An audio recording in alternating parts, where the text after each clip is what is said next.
आजकल सुर्खियों में बने धीरेन्द्र कृष्ण शास्त्री धीरेन्द्र शुक्ला बागेश्वर धाम सरकार के नाम से जाने जाते हैं। धीरेन्द्र कृष्ण शास्त्री एक भारतीय कथावाचक आध्यात्मिक हिंदू नेता हैं जो बागेश्वर धाम महाराज के नाम से लोकप्रिय हैं। धीरेन्द्र कृष्ण शास्त्री भारत के मध्य प्रदेश राज्य के छतरपुर जिले के ग्राम करना के प्रसिद्ध धार्मिक तीर्थ स्थल बागेश्वर धाम सरकार के पीठेश्वर हैं। उनका जन्म 4 जुलाई 1996 को छतरपुर जिले को गणा गांव में एक ब्राह्मण परिवार में हुआ था। धीरेन्द्र कृष्ण शास्त्री का बचपन उनके ही गांव में बीता है। वे एक सामान्य गरीब परिवार से ताल्लुक रखते हैं। धीरेन्द्र कृष्ण शास्त्री बहुत ही सभ्य स्वभाव के व्यक्ति हैं।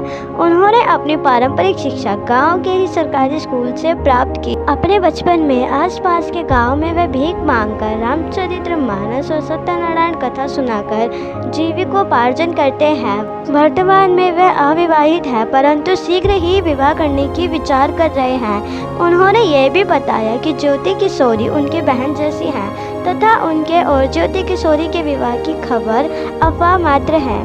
धीरेन्द्र कृष्ण शास्त्री का जन्म और पालन पोषण एक हिंदू ब्राह्मण परिवार में हुआ है, जहां उनके पिता एक पुजारी के रूप में काम करते हैं। कथित तौर पर शास्त्री को भगवान हनुमान ने बागेश्वर धाम सरकार के पीठेश्वर बनने और समाज सेवा के लिए काम करने का निर्देश दिया था। उनके अनुसार ना ही वो किसी देवता के अवतार है और ना ही वो कोई तांत्रिक है, मात्र एक साधारण मानव है जिसके पास हनुमान जी और सन्यासी बाबा के आशीर्वाद से सिद्धियां प्राप्त हैं। वे इन शक्तियों को जन कल्याण और मानव सेवा यथार्थ काम में लेते हैं और उनकी मानसिक शारीरिक समस्याओं का निदान करते हैं। शास्त्री के अनुसार उनके पास निजी संपत्ति के स्वरूप में एक मोटरसाइकिल है। उसके अलावा जितने भी दान दक्षिणा इत्यादि प्राप्त होते हैं वे धाम की सेवा में उपयोग होता है।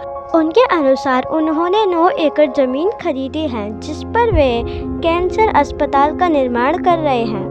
धाम में आया दान, मंदिर विस्तार, जन कल्याण कार्य जैसे कन्याओं का विवाह, रोगों के निदान के लिए और अन्नपूर्णा भंडार में लगाया जाता है। शास्त्री एक पीठेश्वर और बागेश्वर धाम सरकार के प्रमुख के रूप में सेवा कर रहे हैं, जो मध्य प्रदेश के छतरपुर जिले के गणा गांव में भगवान हनुमान को समर्पित एक हिंदू तीर्थ स्थल है। धाम के मुख्य देवता स्वयंभू माने जाते हैं। शास्त्री एक दिव्य दरबार का आयोजन करते हैं, जहां ऐसा माना जाता है कि वे अपनी दिव्य शक्तियों से लोगों को सभी शारीरिक, मानसिक, आर्थिक और सामाजिक पीड़ितों को ठीक करते हैं, जो उन्हें भगवान हनुमान जी से मिली थी। वे उस समय सुर्खियों में आए जब नागपुर की अखिल भारतीय अंधश्रद्धा निर्मूलन समिति के श्याम मानव नाम के लिए एक व्यक्ति ने उन्हें दिव्य दरबार में चुनौती दी और उनकी आध्यात्मिक शक्तियों पर सवाल उठाया। मानव ने शास्त्री पर अंधविश्वास को बढ़ावा देने के लिए भी आरोप लगाया।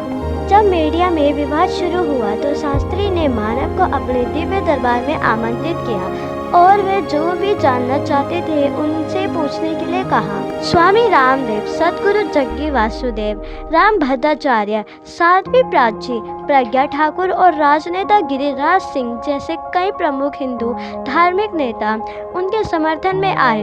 उन्हें अखिल भारतीय, आगरा प्रसिद्ध और प्रमुख हिंदू नेताओं का भी समर्थन मिला। उन्हें छत्तीसगढ़ में लगभग 300 ईसाइयों को हिंदू बनाने के लिए जाना जाता है। 20 जनवरी 2023 को लगभग 500,000 लोग उनके दिव्य दरबार में आए। 22 जनवरी 2023 को कई हिंदू संगठनों ने बागेश्वर धाम सरकार के प्रमुख पुजारी शास्त्री के समर्थन में नई दिल्ली में जंतर मंतर पर विरोध प्रदर्शन किया। वर्तमान में वे मध्य प्रदेश के छतरपुर जिले में एक हिंदू तीर्थ स्थल बागेश्वर धाम सरकार के पीठेश्वर और प्रमुख के रूप में सेवा कर रहे हैं। धीरेन्द्र कृष्ण शास्त्री को रामचरितमानस और शिव पुराण के उपदेश के लिए जाना जाता है। ऐसी मान्यता है कि इसके पास साधना द्वारा प्राप्त की गई कुछ दिव्य शक्तियाँ हैं, इसलिए अनुयायी इन्हें चित्रकालदर्शी भी मानते हैं। उन्होंने अपने धाम को अन्नपूर्णा रसोई की स्थापना की है, जहां उनके अनुयायियों के लिए निःशुल्क भोजन प्रसाद की व्यवस्था की जाती है। धीरेन्द्र शास्त्री गरीब और बेसहारा लड़कियों की शादी का वार्षिक समारोह भी रखते हैं।